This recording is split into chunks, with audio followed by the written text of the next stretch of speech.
tudo, né?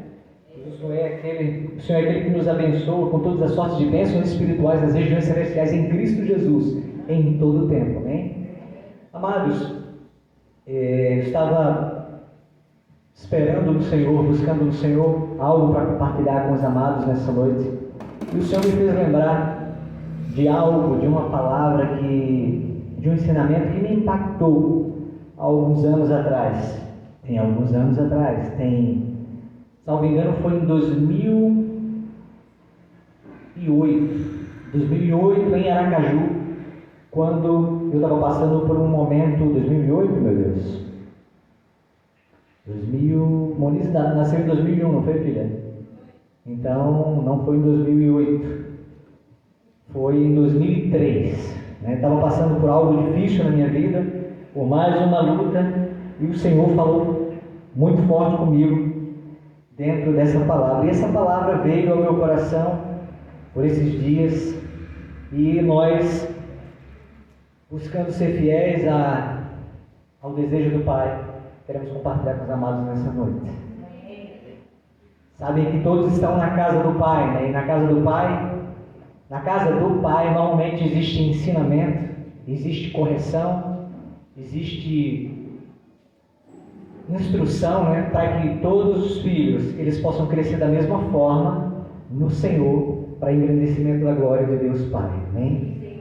Queria orar mais uma vez. Fecha teus olhos. Pai, no nome de Jesus, já foi pedido aqui, Pai, nessa noite ao Senhor que todo espírito de distração fosse embora, e nós queremos confirmar essa oração, Pai, e neutralizar, Senhor Deus, todo tipo, Senhor Deus, de ação que vem contrária à Tua vontade, Pai Santo. E nós oramos, Senhor Deus, para que toda alma, todo espírito esteja agora, Senhor, cativo à Tua presença, ao Altíssimo.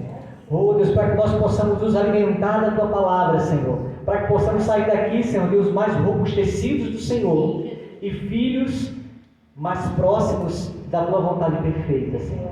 Por isso nós Te louvamos, Pai, e Te pedimos, fala conosco, Espírito Santo, em nome de Jesus. Amém. Glória a Deus. Amados irmãos, eu queria começar abrindo aqui a Bíblia no livro de Salmos, capítulo 33. Mais uma vez eu vou pedir, está muito alto o microfone aí, não? Tá bom? Dê licença para colocar o óculos da minha amada esposa, tá? Ele está gravando de novo, meu Deus. Glória a Deus, é que eu perdi o meu, amados. E aí facilita para mim se eu estiver com esses olhos postiços para poder ver com mais clareza. Então, Salmos, no capítulo 33, nós vamos passear bastante pela Bíblia hoje, porque o Senhor tem muitas coisas para nos ensinar como filhos. Salmo 33, versículo 18 e 19. Salmo 33, versículo 18 e 19, nós vemos aqui o Senhor usando o autor para dizer a seguinte coisa. Todos acharam? Salmo 33, versículo 18. Se tem alguém que não encontrou ainda, eu quero saber quantos aqui nos visitam pela primeira vez. Levanta a tua mão aí, para ver. 1, 2, 3, 4, 5. Glória a Deus. Sejam bem-vindos em nome de Jesus. A casa do Pai também é a sua casa. Amém? Então, Salmo 33, versículo 18 e 19 diz assim: Eis que os olhos do Senhor estão sobre os que o temem, e sobre os que esperam na sua misericórdia, para livrar-lhes a alma da morte, e no tempo da fome conservar-lhes a vida. Aleluia! Palavras do nosso Deus. Então nós encontramos aqui, para essa noite, um alicerce, que é esse texto, onde vai nos dar norte e segurança para poder aprendermos mais do Senhor, dentro daquilo que o Senhor separou para os nossos corações nessa noite. Sinta-se à vontade, tá? Isso aqui é uma grande sala de aula, eu também sou aluno e estou aqui apenas para ser um vaso para ser usado pelo Senhor, para a glória dele. Então sintam-se como alunos, se quiserem anotar, se quiserem, anotar para fazer perguntas depois, fiquem à vontade, tá bom? Porque na casa de Deus a gente aprende bastante, né?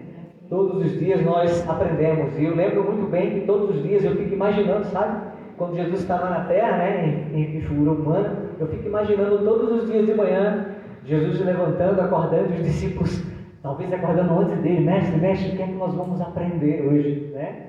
E tinha dias que os discípulos estavam com o Senhor e ali eles aprendiam algo sobrenatural sobre cura. Em outros momentos eles estavam com o Senhor e aprendiam sobre libertação. Em dado momento eles estavam com o Senhor, eu já falei sobre isso, mas eu não me canso de falar, pois a palavra nos diz que a repetição, aliás, um ditado popular nos diz que a repetição é a mãe do aprendizado, né? Amém? E um certo dia, antes de entrarmos no texto, o Senhor Jesus Cristo vinha com a multidão que sempre seguia ele. E na entrada da cidade ele encontra uma outra multidão. A multidão da alegria ia sendo puxada pelo Senhor Jesus. E via uma multidão triste, uma multidão entristecida e chorosa. E essas duas multidões se encontram. E os discípulos, imagino eu, que os discípulos estavam ali, assim, muito empolgados para saber o que ia acontecer, né? Porque Jesus sempre nos surpreende, né? E naquela multidão triste tinha uma viúva que só tinha um filho, a viúva de Naim, e o seu único filho tinha morrido. E quando sabem que naquela época não existia INSS, naquela época não existia pensão por morte, então uma mãe que tinha um único filho e que perdia esse único filho, ela ia ficar ao Deus dará, se podemos dizer assim, né? Ela ia viver de favores, porque a mulher não tinha o posicionamento, os lugares de posição que tem hoje na nossa sociedade. E Jesus, sendo ele um nazireu de Deus, assim como Sansão era um nazireu lá atrás, e Abner falou sobre Sansão na quarta-feira aqui, né, Abner? E o nazireu, ele tinha 3 coisas que ele não podia fazer. Ele não podia pegar em defunto, coisa morta. Ele não podia se relacionar com pessoas que não fossem ordenadas por Deus. Ele não podia tomar bebida forte. E Jesus, ele chegou diante daquele defunto, daquele esquife, daquele caixão, e eu imagino os olhos dos discípulos. Será que ele vai colocar a mão? E a Bíblia diz que Jesus Cristo colocou a mão sobre o esquife, sobre o caixão. E aquele jovem veio à vida. E aquela multidão que estava triste se misturou com a multidão que estava feliz. E aquela mãe voltou para casa feliz e glorificando a Deus.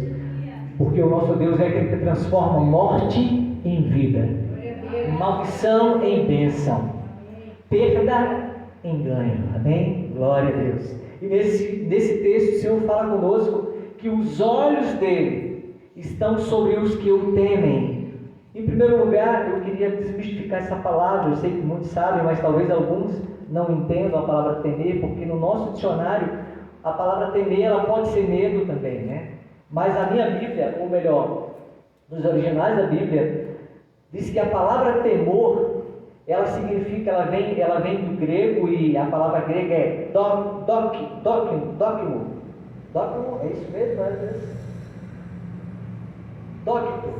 Tá? E essa dokimo, com acento no O. E essa palavra, me desculpem, não, dokimo é uma outra palavra que a gente vai ver daqui a pouquinho. Essa palavra temor, eu não anotei aqui o significado no original, mas ela tem um significado no original de um profundo respeito, uma reverência, algo que está acima, um sentimento em nós que deve estar acima de qualquer sentimento que a gente tenha pela outra pessoa. Então, temer ao Senhor não é ter medo dele, porque se você tem medo de algo, normalmente você de alguma forma você obedece por medo, mas o nosso Deus, ele não escraviza ninguém pelo medo, amém? Eu conheço outro ser que escraviza o homem pelo medo, e ele chama-se Satanás. Mas o nosso Deus, ele não conduz o reino dele pelo medo, ele conduz o reino dele por amor, porque Deus é amor, aleluia. E a palavra começa nos dizendo que o Senhor os olhos do Senhor estão sobre aqueles que o temem, e sobre os que esperam a sua misericórdia para livrar-lhes a alma da morte. A Bíblia diz que quando o homem pecou lá no Éden, o homem passou a ter morte na sua alma. No projeto inicial de Deus, não havia morte para o homem.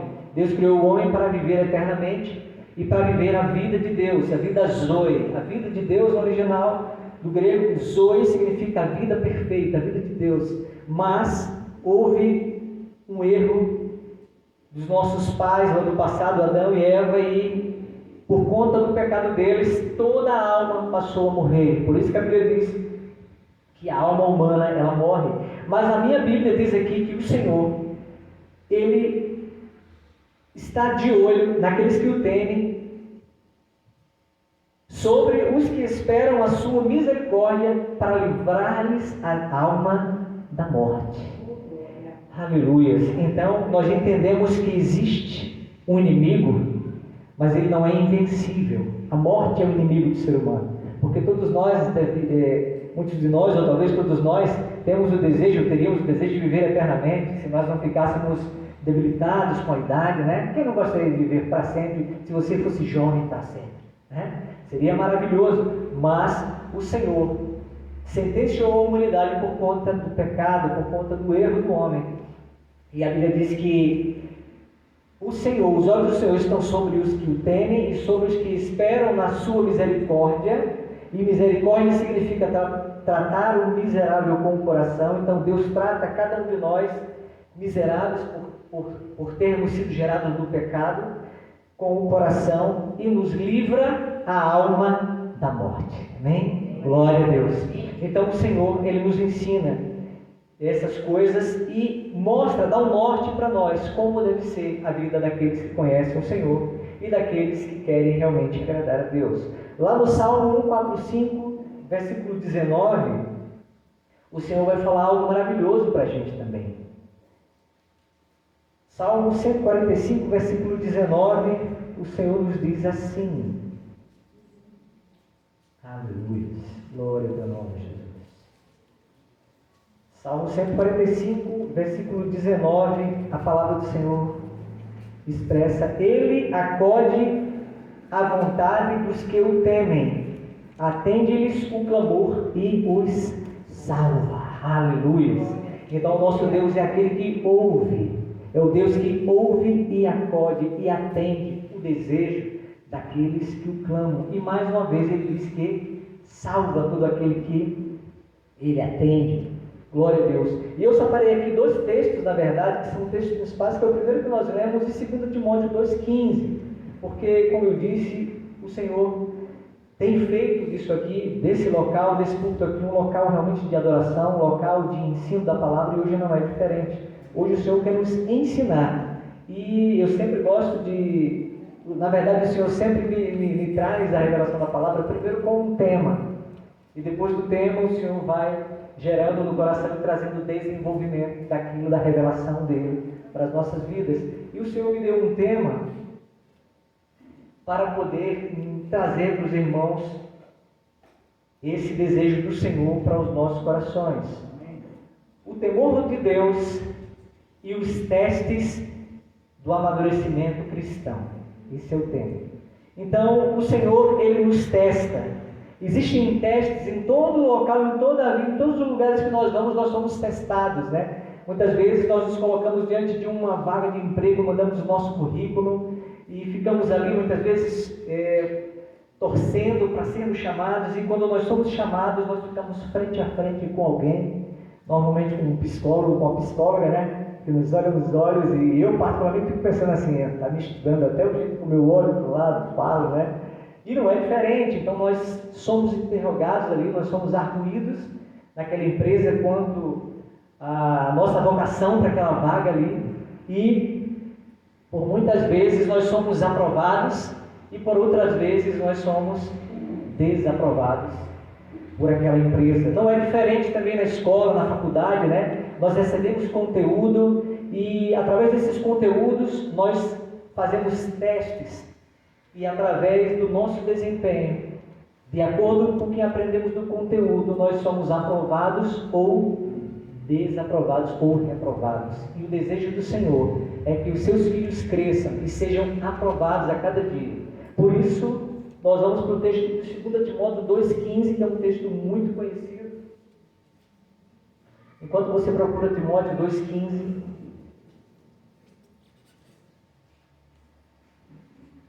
Timóteo, um dos discípulos do apóstolo Paulo, né? Alguém que fazia discípulos, um homem que até na cadeia, até na prisão, ele era exemplo e modelo para a geração dele. Mas no início não foi assim, né? O Abner estava aqui no louvor, antes, no meio do louvor, ele falou: olha, hoje eu sou uma bênção, né? Hoje eu estou aqui adorando o Senhor, mas nem sempre foi assim. Teve um tempo que Abner teve uma vida, e talvez muitos de nós, uma vida pregressa, e que até fosse vergonhoso expressar. Mas quando o Senhor nos liberta, quando o Senhor nos aprova, nós temos alegria em dizer o quanto o Senhor fez nas nossas vidas. E o apóstolo Paulo, aleluia, o apóstolo Paulo, escrevendo a Timóteo no capítulo 2, no versículo 15, ele começa dizendo para o Timóteo: olha, filho, procura apresentar-te a Deus aprovado, como um obreiro que não tem do que se envergonhar e que maneja bem a palavra da verdade. Amém? Mas para baixo ele continua dando instruções, essas instruções são válidas. Mas por enquanto nós vamos ficar com esse texto. Apresenta-te a Deus aprovado. Observe que o obreiro não vem antes do aprovado. Apresenta-te a Deus aprovado, vírgula, como obreiro que não tem do que se envergonhar e que maneja bem a palavra da verdade. Alguns se enganam quando pensam que para ser aprovado primeiro tem que ser um obreiro. Mas a Bíblia diz: olha, antes de você ser um obreiro, alguém que trabalha, você precisa ser aprovado, assim como é no teste de admissão de uma empresa, assim como é antes de você receber o canudo da faculdade, você precisa passar pelo teste. Nós precisamos passar pelo teste. Quem já passou por algum teste na vida e foi aprovado, levanta a mão aí. Aleluia, a maioria. E quem já foi reprovado em algum teste, levanta a mão. Eu também já fui. Então, ficou mais ou menos meio a meio aí, né? Glória a Deus. Mas todos sobreviveram, amém? Amém. Aleluia. Então, o Senhor, Ele nos fortalece mesmo diante das derrotas, mesmo diante dos insucessos, mesmo diante das reprovações dos homens. Então, nós encontramos aqui o apóstolo Paulo dando instrução para Timóteo, dizendo: olha, filho, apresente-te a Deus, aprovado, como obreiro, que não tem do que se envergonhar, e maneja bem a palavra da verdade. Eu fui pesquisar essas três palavras aqui no original, lá no grego. A palavra aprovado é essa palavra que eu tinha citado antes. Aprovado no grego é dokimos, D-O acento K-I-M-O, dokimo. Então, dokimo significa digno. Então a gente pode ler esse texto dizendo assim: apresenta-te a Deus digno. Amém? Então, todas as vezes que você lê na palavra lá, apresenta-te a Deus aprovado, entenda-se, apresente a Deus digno, alguém que é digno. Glória a Deus. E quem é que nos faz dignos? É o Senhor. Porque antes de conhecermos ao Senhor, nós éramos indignos, nós éramos sujos, nós éramos pessoas desprezíveis diante da santidade de Deus. Mas um dia o Senhor aprove a Ele nos chamar. E quando você e eu dizemos sim para o Senhor, Ele nos tira de um charco de lodo, nos lava, nos limpa no sangue de Jesus e nos faz assentar em lugares altos e nos chama de filhos e filhas do Senhor. Príncipes e princesas do Senhor é o que nós somos. Somos falhos, mas somos príncipes de Deus, filhos do Deus Altíssimo. E para isso nós precisamos entender como eu devo me movimentar, o que eu devo fazer, em que teste eu devo passar, ou em quais testes, para que eu possa ser aprovado, para que eu possa ser digno, para que eu não venha envergonhar o meu Deus lá fora. Porque, como sempre digo, o Senhor tem buscado homens que possam servir de modelo e exemplo, porque a nossa sociedade está em ruínas. Hoje, quem é exemplo e modelo para alguns jovens? Pablo Vittar, misericórdia. Anitta, quem mais? Né? Uma série de pessoas que, como um pernambucano, conterrâneo meu, que é o Muniz daí, como é que é o nome do pernambucano? O Whindersson Nunes, né? Que é um ícone da internet, um homem que ganha, um garoto, né? Um jovem de 20 e poucos anos, 26 anos, eu acho, que ganha muito dinheiro na internet. Um dia, um tempo desse, ele estava em depressão, estava com desejo de morrer. Por quê? Porque nada no mundo satisfaz o nosso coração de verdade. Tudo é passageiro. Eu até brinco dizendo que só tem duas coisas que é passageiro na vida, né? O cobrador e o motorista. Mas na verdade tudo é passageiro, amados. Tudo é passageiro. Às vezes você tem aquele desejo de ter aquela bicicleta, como na minha época lá, a Caloi Cross, e tinha a BMX, né? Que eram duas bicicletas, meu Deus, era uma concorrência grande entre uma marca e outra. E você consegue comprar ou ganha aquela BMX, você vai, salta, e ela toda cromada, e rodas de liga leve, e chega um tempo que você não tem mais um brilho, né, de olhar para aquela bicicleta. Da mesma forma é um carro, né? Compra um carro zero, meu Deus, entra naquele carro, aquele cheiro de novo, né? Você liga o carro, nem escuta o barulho do motor, mas com o passar do tempo, aquilo perde a graça. Você usa, é bênção, mas perde a graça. Por quê? Porque tudo é passageiro. E o Senhor, Ele quer nos ensinar algumas coisas nessa noite, para que nós possamos passar nesses testes que nos farão ser dignos, aprovados, e posteriormente sermos obreiros, né, para o Senhor. Então, aprovado nós sabemos que é digno, e obreiro, no original é ergaten, que significa trabalhador. E a Bíblia diz, apresenta-te a Deus como obreiro, né, como aprovado como obreiro, que não tem do que se envergonhar, que maneja bem a palavra da verdade. Infelizmente, no nosso dicionário, alguns dicionários que nós temos, eu não vi se é no Aurélio, mas um dos que eu vi, a palavra manejar e manipular é a mesma coisa, não acredito nisso? Mas no original, no grego, não. A palavra manejar significa conduzir. Olha só. Apresenta-te a Deus como obreiro aprovado, que não tem do que se envergonhar, e que maneja, que conduz bem a palavra da verdade. Porque as pessoas estão buscando referenciais. E elas precisam se alimentar. Normalmente elas se alimentam de quem é referencial da vida delas. E nós precisamos ser referenciais do Senhor para poder espelhar a glória dele sobre as vidas. E a palavra manejar é conduzir, mas a palavra manipular é adulterar ou provocar alterações. E o desejo do Senhor é que a palavra dele, que é viva e eficaz, mais cortante do que uma espada de 2 fios, que penetra na divisão da alma e do espírito, possa nos transformar e nos fazer aprovados nele a cada dia. Então, existem vários textos que a gente vai correr agora aqui para ver, mas um dos pontos está aqui em Romanos 8:18. Gostaria que algum irmão abrisse, pode abrir Romanos 8:18 e ler para a gente? Vamos fazer algo participativo para não ficar cansativo e maçante. Alguém já abre aí em outro texto, no texto de Tiago 1:12. Romanos 8:18 e Tiago 1:12. Glória ao teu nome, Jesus. Santo é teu nome, Senhor. Aleluia. Glória ao teu nome, Senhor. Romanos 1. Eu falei versículo, qual foi o versículo que eu falei? 18. Deixa eu ver se é o 18 ou o 28. É 1:18. Eu falei 18, né? 1:18, né? Mas deixa eu só confirmar aqui se é 18 ou é 28, que até eu escrevi e não estou entendendo. Glória a Deus, Deus é fiel. Aleluia.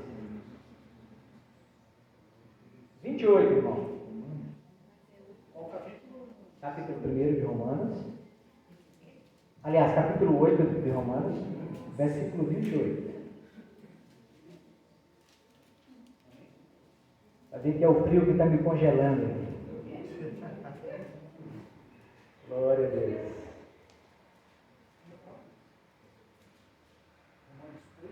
28. E sabemos que todas as coisas contribuem juntamente para o bem daqueles que amam a Deus, daqueles que são chamados por seu decreto. Aleluia. Então sabemos que todas as coisas, todas são todas, amém?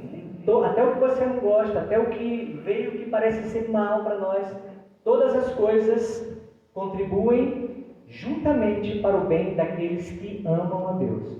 É só para o bem daqueles que amam a Deus. Quantos amam a Deus aqui? Aleluia. Então creia que o que está acontecendo, o que aconteceu no passado e o que acontecerá no futuro, é garantia de que o Senhor está no controle das nossas vidas. Então, o primeiro ponto aqui é justamente a palavra teste, né? teste. O tema é o temor do Senhor Deus e os testes do amadurecimento cristão. Então, no primeiro T, nós temos aqui o que o Senhor nos ensina através dessa palavra, é que nós precisamos ter um coração tratável. Um coração tratável é um coração onde Deus ele faz uma mudança, onde ele faz uma transformação. Um coração tratável, ele pode ser tratado por Deus, por pessoas e por circunstâncias. Dificuldades por situações, onde pessoas são usadas por Deus e até mesmo usadas pelo diabo. Porque Deus, ele reverte maldição em bênção, amém? Eu lembro aqui de um profeta lá no Antigo Testamento, que ele foi pago, ele foi comprado para amaldiçoar o povo de Israel. E ele levantava a mão para amaldiçoar, e cada vez que ele tentava amaldiçoar, da boca dele saía a bênção. Então o Senhor é aquele que transforma a maldição em bênção. Então, Romanos 8:28 nos diz que o Senhor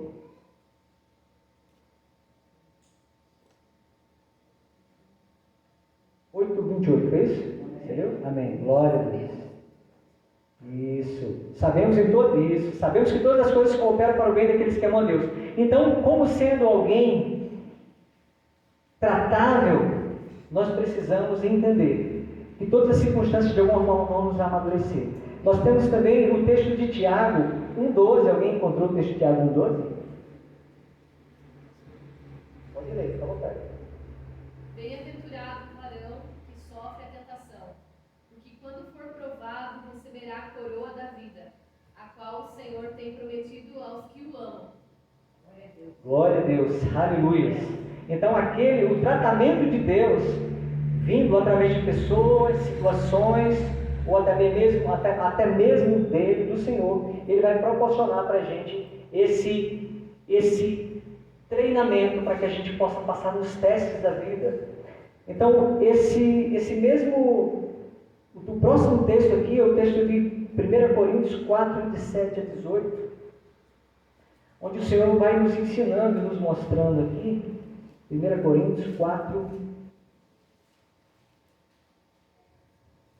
7 a 18. Eu estou me sentindo mais ou menos como Davi, quando o rei colocou as armaduras em Davi, né? E aquelas armaduras, elas não cabiam exatamente em Davi. Né? Estou falando em relação aos óculos, né? Melhora, mas às vezes piora, né? Os óculos da minha amada esposa. Então, 1 Coríntios 4, de 7 a 18, a palavra diz assim, aleluia. Pois quem é que te fez? 1 Coríntios 4, isso, versículo 7 a 18. Aleluia. Pois quem é que te fez sobressair? E que tens tu que não tens recebido? E se recebestes, por que te vanglorias? Como se o não tiveras recebido. Já estás farto, já estás ricos, chegastes a reinar sem nós. Glória a Deus. Deixa eu só confirmar, mas se é a 1 Coríntios aqui ou a 2 Coríntios, tá? Aleluia. Glória ao teu nome, Jesus. Isso, olha só. 2 Coríntios.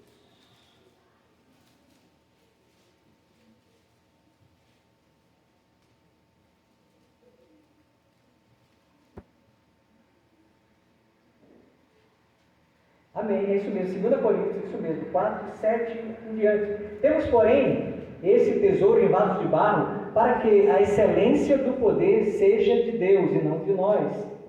Em tudo somos atribulados, porém não angustiados, perplexos, porém não desanimados, perseguidos, porém não desamparados, abatidos, porém não destruídos, levando sempre no corpo o morrer de Jesus, para que também a sua vida se manifeste em nosso corpo, porque nós que vivemos somos sempre entregues à morte por causa de Jesus, para que também a vida de Jesus se manifeste em nossa carne mortal.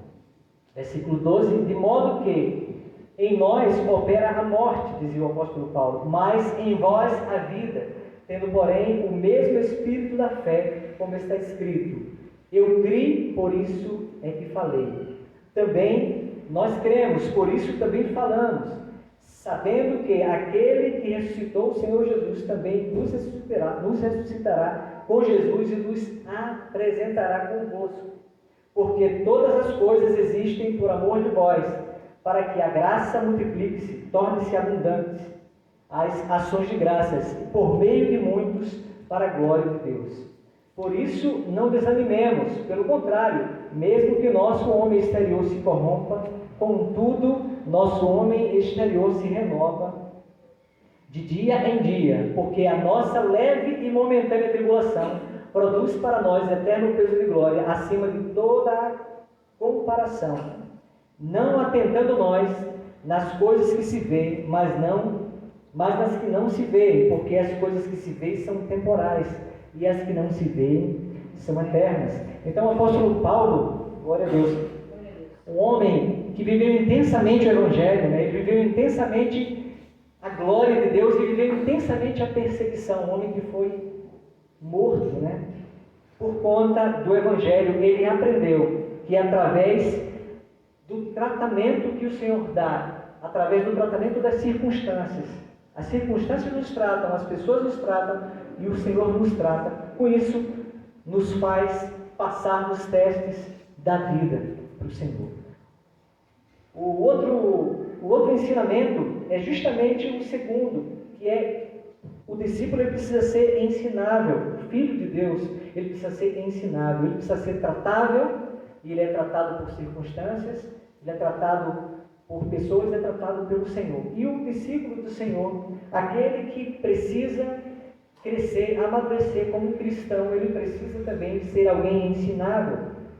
Deus sempre nos ensina através de pessoas, de situações e de circunstâncias. Mateus 11, 28, alguém pode ler Mateus 11, 28, Mateus 11, 28 a 30. E eu vou abrir Salmo 32, 8 e 9. Glória a Deus.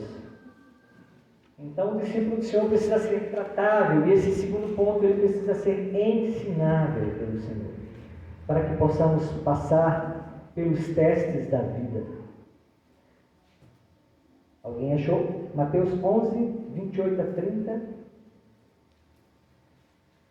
Glórias ao teu nome, Senhor. Vinde a mim, todos os que estáis cansados e oprimidos, e eu vos aliviarei. Tomai sobre vós o meu jugo, e aprendei de mim. Glória a Deus. Sou manso e humilde de coração, e entrareis descanso para as vossas almas. Glória a Deus. Então, aquele que é ensinável, ele encontra descanso no Senhor, né? Esse texto nos fala, como a irmã Rafa leu, justamente que nós, quando somos ensináveis, quando nos deixamos ensinar através até mesmo de uma pessoa, uma jovem, porque muitas vezes uma jovem teve uma experiência que eu não tive e me passa e eu consigo aprender, né? Através de circunstâncias que eu não gostaria de passar, mas eu estou passando, ou vou passar, ou passei, o Senhor me faz alguém ensinável. Amém? Salmo 32, 8 e 9, ele nos mostra também aqui: instruir-te-ei e te ensinarei o caminho que deves seguir, e sob as minhas vistas te darei conselho. Não sejais como os cavalos ou mula sem entendimento, os quais com freio e cabresto são dominados, de outra forma ou de outra sorte não te obedecem. Então o Senhor tem falado aos nossos corações que Ele deseja que os filhos dele, que os filhos do Senhor, nós sejamos ensináveis, porque aquele que não é ensinável, ele é comparado aqui a uma mula, a um cavalo selvagem, que ele precisa ser montado, ele precisa ter um cabresto, um abrigo dentro da boca, e ele precisa ser ferido muitas vezes por aqueles solavancos da vida, para que ele possa crescer, para que ele possa ser aprovado. Então o Senhor nos mostra que além de termos um coração tratável, nós devemos ter um coração ensinável. E o Senhor é aquele que nos ensina através da palavra, através das circunstâncias de pessoas também. Então, sabe, mesmo uma pessoa mais simples e mais humilde no conhecimento que venha até você, a mim, para trazer algo do Senhor, receba. Porque o Senhor muitas vezes quer tratar o nosso orgulho, a soberba que há no coração. Né? Eu não estava no culto de mulheres lá, mas minha esposa estava comentando um pouco sobre o culto e ela ficou maravilhada. Quem pregou ontem foi a irmã Cleide, né? E ela falou, né? Salvo engano, ela falou sobre orgulho também, né? Muitas vezes nós achamos que não somos orgulhosos, né? Eu ouvi alguém dizer, sabe dizer que aquele que diz que não tem orgulho já está tendo orgulho, por não admitir que tem orgulho, né? Então o Senhor, o que Ele espera de nós para que a gente venha crescer e passar nos testes do amadurecimento cristão, além de sermos tratáveis, sermos também ensináveis. E o Senhor nos dá a oportunidade todos os dias de sermos ensinados. E o Senhor também, Ele mostra na sua palavra aqui, no texto, se alguém quiser abrir no texto de Filipenses 2, 5 a 11. Eu lerei o outro texto que eu vou abrir aqui. Filipenses 2, de 5 a 11, nós vamos aprender também que um discípulo, um filho do Senhor, que é aquele que quer realmente chegar ao amadurecimento cristão, ele precisa, além de ser tratável e ensinável, ele precisa ser submisso. E enquanto o irmão procura aí o texto de Filipenses 2, 5 a 11, eu quero explicar essa palavra submissão, pois ela muitas vezes é mal entendida e mal interpretada, principalmente porque não conhece a palavra lá fora, quando diz que a mulher precisa ser submissa ao marido, vírgula, como a igreja deve ser submissa ao Senhor.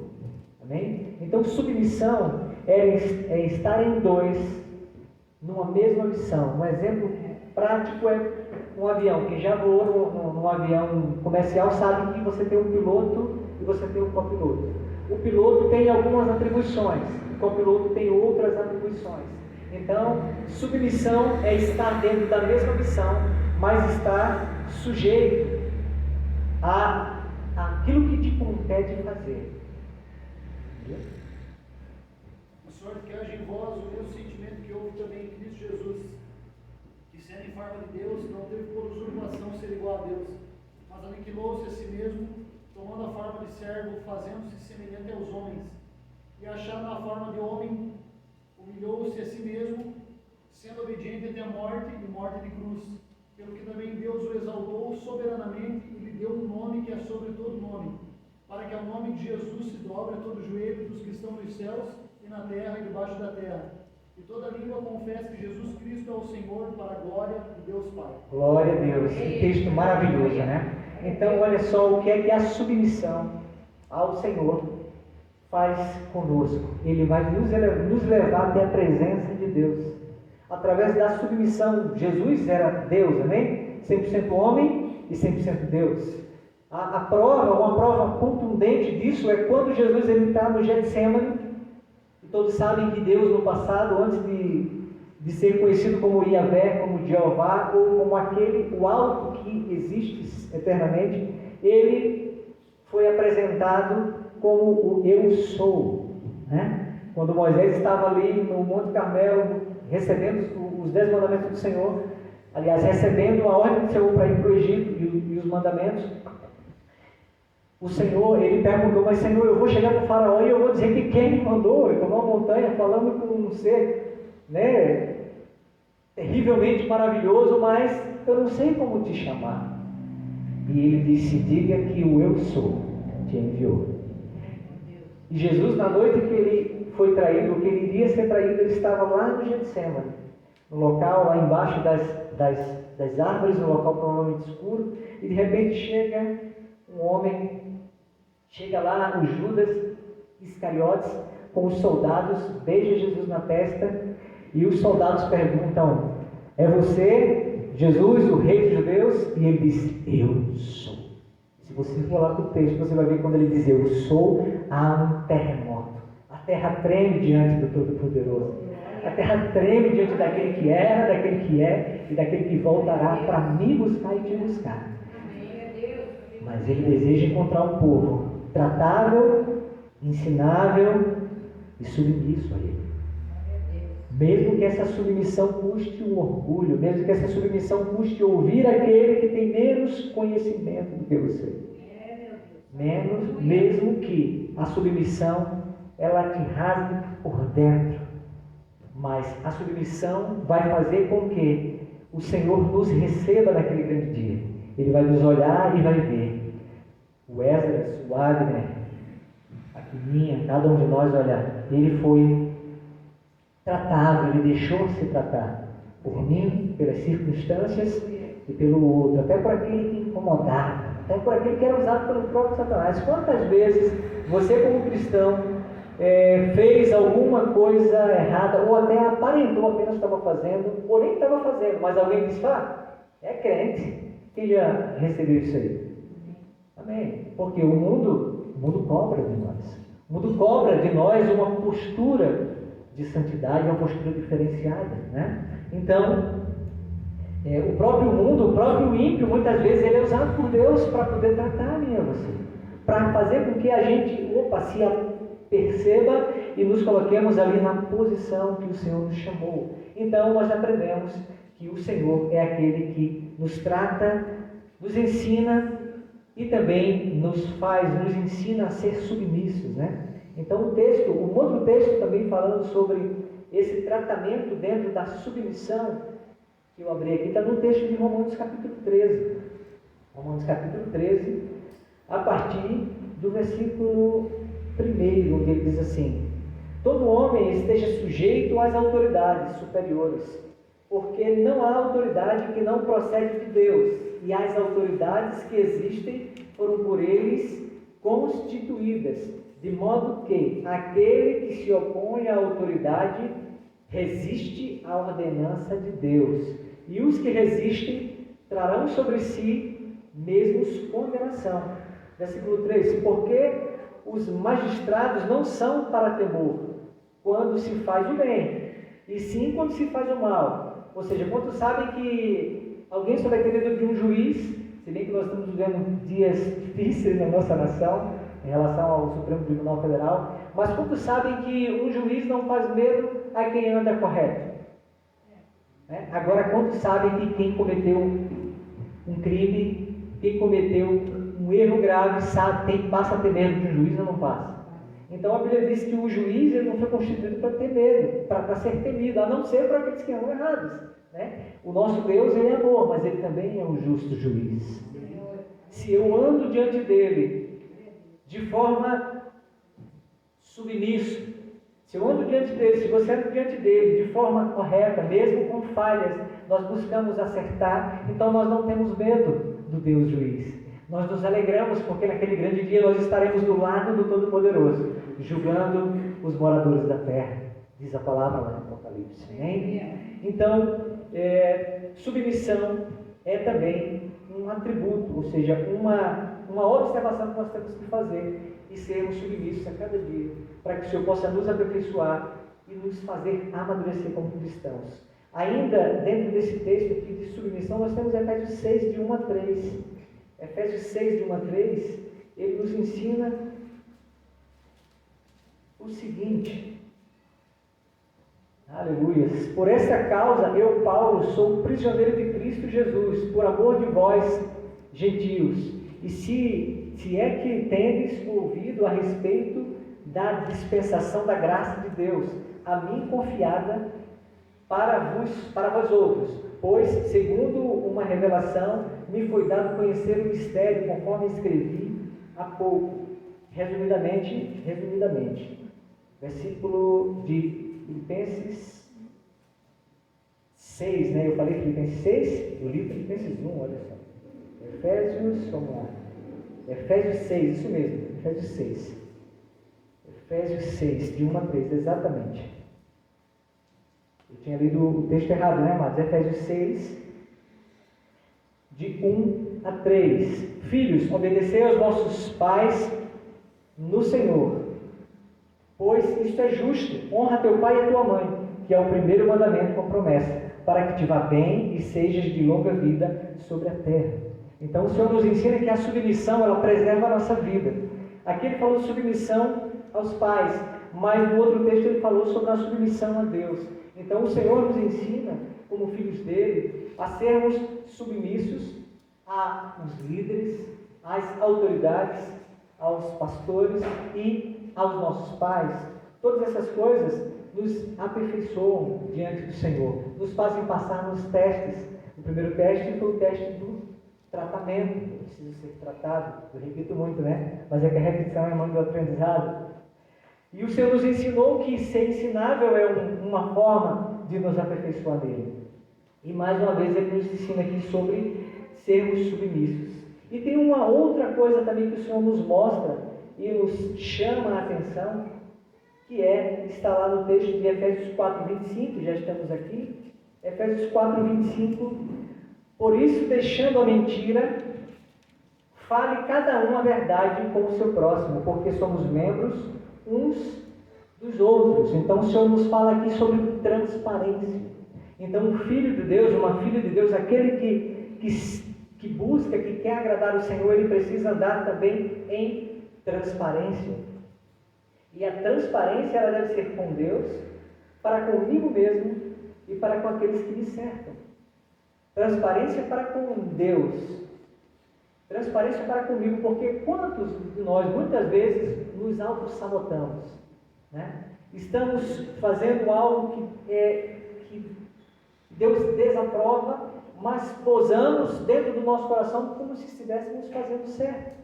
Por exemplo, digamos que eu tenha sido humilhado por alguém, ou alguém falou mal de mim, e aí eu me dou o direito de ficar com raiva daquela pessoa e de ser uma pessoa arrogante com ela, e de ser uma pessoa que fala dela porque falou mal de mim para outras pessoas. Então eu estou deixando de ser transparente, eu estou agindo de forma onde eu não estou sendo transparente comigo, porque eu conheço a verdade, então eu preciso andar na verdade, mesmo que não seja fácil andar na verdade. Está dando para entender, amados? Está meio embolado, não? Eu confesso aos irmãos que não é muito comum eu estar nervoso, mas fiquei um pouco nervoso hoje, porque realmente a palavra do Senhor, ela é como uma espada, né? E ela corta dos dois lados, ela corta aí e ela corta aqui. Amém? Mas ela também liga a ferida, ela cura, ela restaura, ela transforma, né? Então, do mesmo jeito que ela está batendo aí, cortando aí, ela também está batendo e cortando aqui. Da mesma forma que ela está curando aí nessa noite, ela também está curando. Amém? Glórias a Deus. Então, a transparência, o Senhor, ele deseja que nós sejamos transparentes para com Deus. Mas Deus sabe todas as coisas. Eu tenho como não ser transparente com Deus? Sim, porque a Bíblia diz que o Senhor está a nos ouvir. Ele quer ouvir da nossa boca, do nosso coração, aquilo que nós temos, em quem nós temos errado, ou os desejos do nosso coração. Porque Deus é aquele que galardoa. Ele é galardoador, ele é presenteador, mas ele deseja que você se expresse para ele, que eu fale com ele, que a gente seja transparente. Pai, está acontecendo assim, eu estou triste com isso, eu não estou conseguindo acertar, eu pequei novamente, e através dessa transparência, o Senhor vai trazer cura na sala, o Senhor vai trazer um fechamento de brechas espirituais na nossa família, no nosso trabalho, porque o mundo espiritual, amados, ele é mais presente do que o ar que a gente respira. Sabe? Às vezes eu lembro de ter assistido uma trilogia Matrix, talvez alguns aqui assistiram, né? E o Matrix, trocando em miúdos, as pessoas vivem uma realidade que não é a realidade. Elas vivem uma falsa realidade, e a realidade seria aquilo que elas não conhecem como realidade. Então o mundo espiritual, ele é tão presente, tão complexo, muito mais complexo e presente do que o mundo que a gente vive fisicamente. Tudo que a gente faz aqui, responde lá. E o que responde lá, volta para cá. Como assim, irmão? A Bíblia diz que aquilo que ligares na terra, será ligado nos céus. Então, se tratando de transparência, se eu sou transparente com Deus, se eu abro meu coração, se eu sou transparente com o irmão, ou estou magoado com ele, vou lá, converso com o irmão, eu fiquei magoado com você, eu quero sentar, eu quero conversar. Então o que acontece? Eu vou estar ligando na terra uma transparência para uma cura, e nos céus vai estar sempre ligado uma transparência para uma cura. Mas se eu invento uma mentira, se eu escondo a verdade, eu estou ligando algo no céu que vai ser também ligado, ou desligado na terra e ligado em outro canto, né? Então é necessário que um discípulo do Senhor, além de ser tratado e ensinado e submisso, ele também seja transparente. Outro texto que a gente vai ver sobre transparência está aqui, eu anotei, Zacarias 8, 16, 17, um livro talvez pouco lido, né, nos nossos tempos, mas é um livro maravilhoso, que tem revelações aí do fim. Zacarias está muito ligado com o que está acontecendo, o que está para acontecer no mundo hoje. Glória a Deus. Zacarias, capítulo 8, versículo 16 e 17, diz assim: Ô Senhor, fala conosco, Pai. Fala aos nossos corações, Senhor. Nos revela, Senhor Deus, aquilo que o Senhor quer, aquilo que está além da letra, Pai, em nome de Jesus, aquilo que está no nosso coração. Eis, capítulo 8 de Zacarias. Zacarias fica antes de Mateus, tem Malaquias, do lado de Malaquias, Zacarias. Capítulo 8, versículo 18: A palavra do Senhor dos Exércitos veio a mim, dizendo: Assim diz o Senhor dos Exércitos, o jejum do quarto mês. Zacarias 8, 9, isso mesmo. 8, 9, eu falei 18, gente? 8, 9. Zacarias 8, 9. Zacarias 8, 9 diz assim: Assim diz o Senhor dos Exércitos, sejam fortes as mãos de todos vós, que nestes dias ouvis estas palavras da boca dos profetas, a saber, nos dias em que foram postos os fundamentos da casa do Senhor dos Exércitos, para que o templo fosse edificado. Glória a Deus. Não, o texto não era esse, é 8 mesmo, mas é de 16 a 17, amados. Me perdoem, tá? De 16 a 17. Passa uma borrachinha, eu estava correto lá. Eis que as coisas que deveis fazer, falai a verdade, cada um com o seu próximo. Olha lá. Executai juízo nas vossas portas, segundo a verdade, em favor da paz, no seu coração contra o seu próximo. Nem ame o juramento falso, porque a todas essas coisas eu aborreço, diz o Senhor. A palavra do Senhor dos Exércitos veio a mim, dizendo: Assim diz o Senhor dos Exércitos, o jejum do quarto mês, e do quinto, e do sétimo, e do 10º serão para a casa de Judá regozijo, alegria, festividades solenes. Amai, pois, a verdade e a paz. Amém? Glória a Deus. E mais uma vez o Senhor fala sobre transparência, sobre estar com o coração. Eis que, olha só, eis que as coisas, né, no versículo 16, eis as coisas que deveis fazer, falar a verdade, cada um com o seu próximo. Então, falar a verdade é um ato de transparência. E para falar a verdade, amados, eu não preciso falar a verdade de qualquer forma. Tem gente que só consegue falar a verdade de forma espada. Muitas vezes, se você for falar a verdade como uma espada para alguém, você pode matar essa pessoa espiritualmente. Eu lembro de algum tempo atrás, aconteceu um acontecimento sobre mim, mas que eu fui por trás, eu não sabia, e chegou a mim, aos meus ouvidos, e eu cheguei lá para o pastor e falei: não, vamos lá fazer a cariação, vamos sentar e vamos olho no olho. E o pastor falou: não, vamos devagar, porque dessa forma a gente vai terminar matando o outro, né?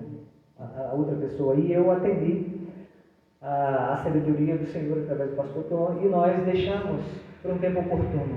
E num tempo oportuno, meses depois, o Senhor nos deu a graça de estarmos num lugar que eu não imaginava que eu estaria, e me deu um direcionamento: é agora. Então eu fui até aquela pessoa, abracei, falei ao ouvido, e houve um quebrantamento, um perdão.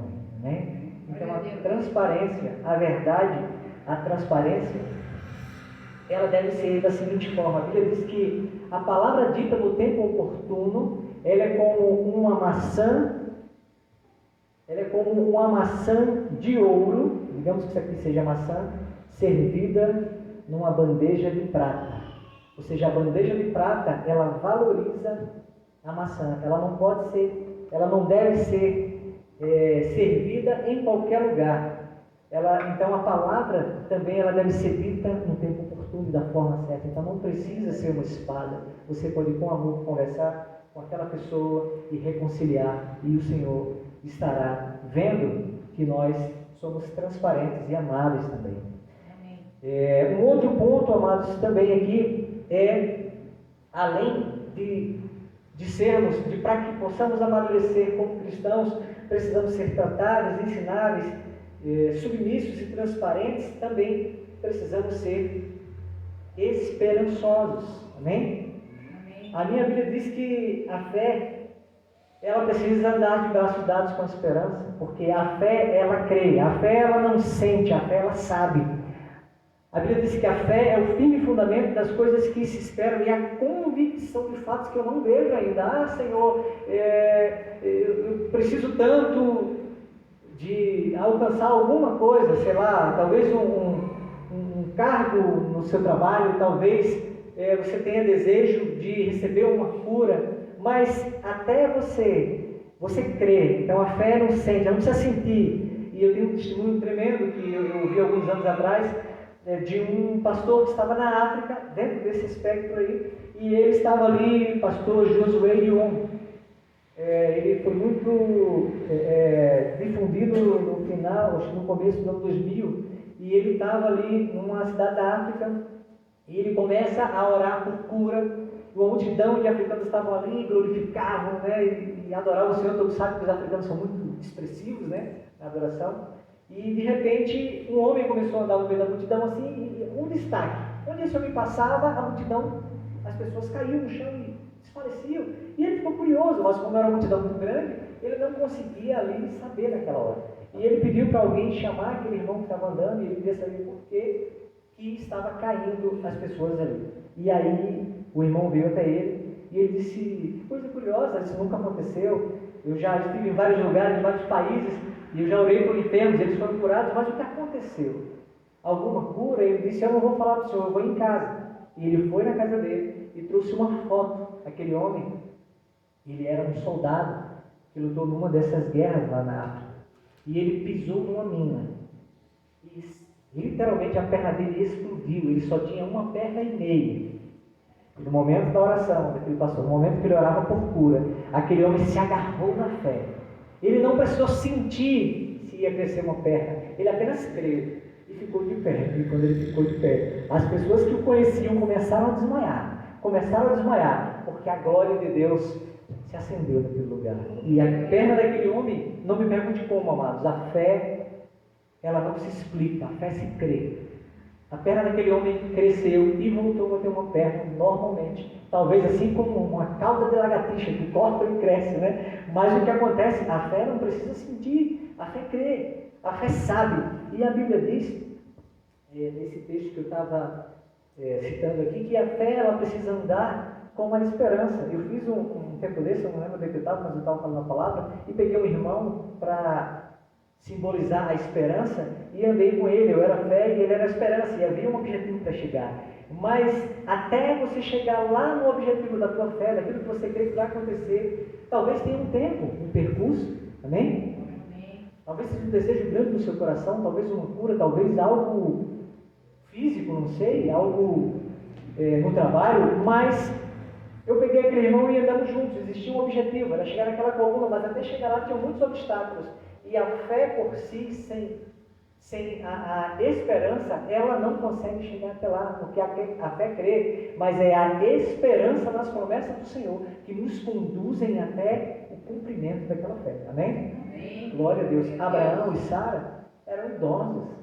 Abraão, quando recebeu a promessa, ele tinha, salvo engano, 80 e poucos anos, 86 anos, demorou um pouco para a promessa acontecer. 86, salvo engano. Então, quer dizer, quando Sara engravidou, Abraão estava com quase 100 ou 100 anos, eu não lembro agora se era 99 ou 100 anos. Quer dizer, passaram-se no mínimo 14 anos e o Senhor tinha mandado um anjo para ele dizer: olha, tu vais ser pai de multidões. Aleluia.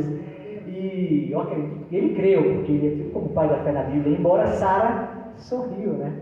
E na hora que Sara sorria, ali o Senhor já tem um nome para o filho, né? Que significa sorriso, Isaac, né? E aí 14 anos depois, o Senhor faz com que aquele homem, né, que já estava com seu corpo amortecido, né, pelo tempo, ele consiga transferir ali para a esposa, e a esposa gera um filho. E ali é concretizado a fé, mas ela precisou da esperança. Abraão, ele esperou, ele creu, ele teve uma esperança mesmo contrariando a sua condição física. Então não importa a sua condição física, ou a sua posição social, ou a sua posição hierárquica onde você esteja, o que vale é a fé. Mas entenda, a fé precisa andar com a esperança.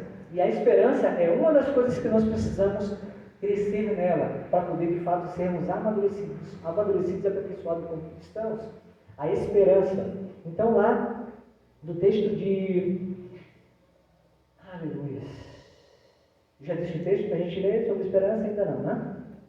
Glória a Deus. Santo é teu nome, Senhor. Glória a Deus. Então, a esperança, ela não morre. A esperança tem um nome. A esperança é Jesus. Então, entenda que nós precisamos, aliado à nossa fé, viver esperançosos. E a esperança, ela nos leva a confessar aquilo que nós cremos, né? Eu não preciso ver, eu preciso crer e eu preciso confessar. Quantas vezes eu orei por pessoas que estavam com uma dor, alguma coisa, e as pessoas foram curadas imediatamente. Outras não foram curadas imediatamente, mas elas foram instruídas. Olha, vai para casa e vai confessando, eu já fui curada. A palavra do Senhor me diz lá em Efésios 4,19, o Senhor suprirá em glória todas as minhas necessidades. Em outros textos lá, onde fala sobre cura, né? Isaías 53, o Senhor tomou sobre si todas as nossas dores e enfermidades. O castigo que nos traz a paz estava sobre ele, sobre as suas pisaduras como sarados. Então essa pessoa, ela foi confessando a palavra, e ela chegou em casa e disse: olha, eu não estou mais sentindo, eu fui curado. Então, amém? Então a esperança, o cristão, ele precisa ser tratado, ensinado, submisso, transparente e esperançoso no Senhor. Porque essa esperança, ela vai nos levar, ela vai nos manter de pé, para poder chegarmos e conquistarmos aquilo que o Senhor tem para nós nessa vida e na vida futura. Amém? E por último, o Senhor também nos mostra que precisamos, além de ser tratados, ensináveis, submissos, transparentes e esperançosos, sermos santos. E essa parte é algo tremendo, porque é um imperativo. A palavra do Senhor lá em 1 Pedro 1, 14 e 16, ela nos ensina isso. Ser santo não é uma opção. Ser santo é uma ordem do Senhor. Pois o texto diz: sede santos como eu sou santo, diz o Senhor. Então o Senhor nos ensina que nós precisamos ser. E o que é ser santo, irmão? Ser santo é ser perfeito? Não, mano. Se alguém ainda não sabe o significado da palavra santo, santo é separado. Jesus era santo, ele era separado, ele era perfeito. Mas cada um de nós podemos ser separados para as boas obras, deixar de fazer as obras. Está lá em Gálatas 5, as obras, deixar as obras da carne de lado e passar a ser abundante no fruto do Espírito. Amém? Então lá em 1 Pedro 1, de 14 a 16, nós encontramos o Senhor inspirando o apóstolo Pedro para dizer as seguintes palavras: como filhos da obediência, não vos amoldeis às paixões que tinhas anteriormente na vossa ignorância.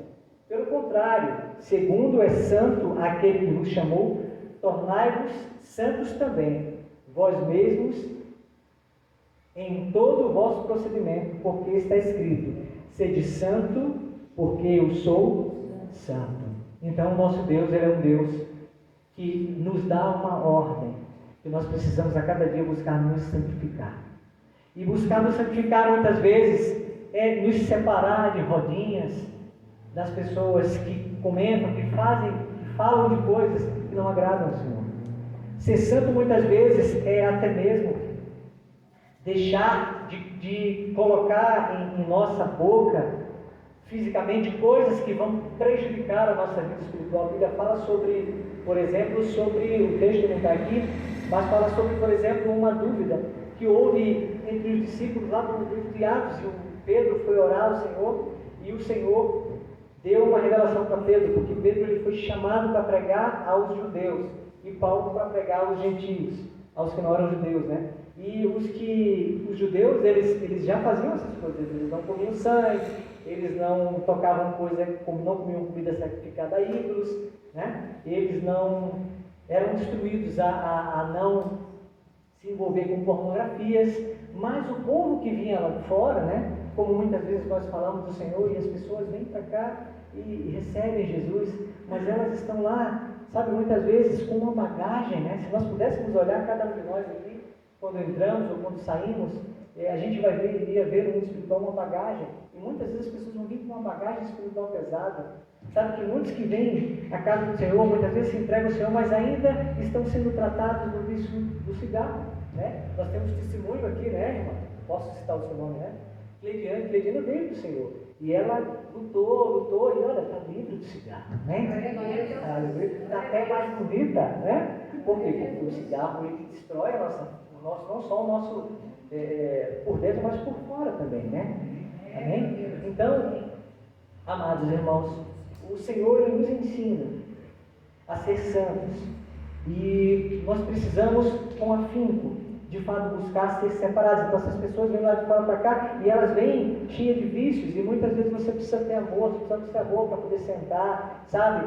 E não criticar, não colocar o dedo, sabe? Não. As pessoas estão lá fora aflitas, estão lá doentes, cabisbaixas, muitas vezes depressivas, porque elas só encontram palavras duras, uma relação de coisas contra elas, e nós precisamos, como filhos de Deus, como igreja do Senhor, como cristãos, ser aperfeiçoados nessas coisas e ser santo para ajudar também a separar, a santificar pessoas para o Senhor. Então, amados, eu sei que o que o Senhor quis passar para nós aqui é algo profundo. Talvez eu não tenha, provavelmente eu não passei com a profundidade que o Senhor gostaria que eu passasse, mas a verdade é que a palavra de Deus ela é poderosa e ela transforma o coração, independente da boca de quem vem. Uma vez um profeta, ele ouviu da boca de um jumento uma palavra que mudou a vida dele. Amém? Então o Senhor nos fez maiores que jumentos. Amém? O Senhor nos fez maiores do que os demônios. O Senhor nos fez maiores do que as dificuldades e as tribulações nele, em Jesus. Então o nosso desejo é que a cada dia nós possamos realmente ser tratáveis, recebendo o tratamento do Senhor através de pessoas, do Senhor e das circunstâncias. Queremos a cada dia ser ensináveis, aprender do Senhor com humildade, aprender com o próximo, porque se eu sou alguém ensinável, naturalmente eu vou ser alguém que vou ensinar, saber ensinar. Se eu sou alguém tratável, eu vou ser alguém que vou saber tratar alguém. Se eu sou submisso, eu também saberei passar para frente a submissão, para que as pessoas possam crescer no Senhor e se encherem de Deus e serem realmente espelhos para esse mundo. Se nós formos transparentes, então vai ser muito mais fácil as pessoas acreditarem em nós, as pessoas amarem o Senhor através da transparência da nossa vida para com eles, porque não adianta a gente estar aqui em cima e falar de algo e na vida lá fora ser outra coisa. Cristão não é como uma profissão. O camarada ele é pedreiro, mas ele é pedreiro lá fora. Ele está lá mexendo com massa, está todo sujo, chega na igreja, está cheirosinho. Não é como um mecânico que lá fora está melado de graxa e ele vem para a igreja e está todo cheirosinho. Não, ser cristão é ser a mesma pessoa aqui, na escola, na faculdade, no trabalho, onde for. Eu preciso ser luz, eu preciso ser sal. E para isso, aleluia. E para isso eu preciso deixar o Senhor me tratar, me ensinar, me fazer aprender sobre submissão, me ensinar transparência, me ensinar esperança. Me ensinar a ser esperançoso e me ensinar a ser santo. Essas 1, 2, 3, 4, 5, 6 regras e práticas, a inicial dessas palavras, elas formam justamente a palavra testes: transparência, ensinável, submisso, tratável, ensinável, submisso, transparente, esperançoso e santo. Então o Senhor espera de nós que nós sejamos, que nós passemos desses testes, Que nós possamos a cada dia crescer nele, aprender dele e sermos espelho, luz e modelo para essa geração. Que Deus nos abençoe. Queria que você ficasse de pé. Queria fazer uma oração. Aleluia. Queria pedir para a Abner tocar uma canção. Pai, no nome de Jesus. Senhor, nós te louvamos, Pai, te bendizemos, Senhor, porque a tua palavra, Senhor Deus, ela nos ensina. A tua palavra, ela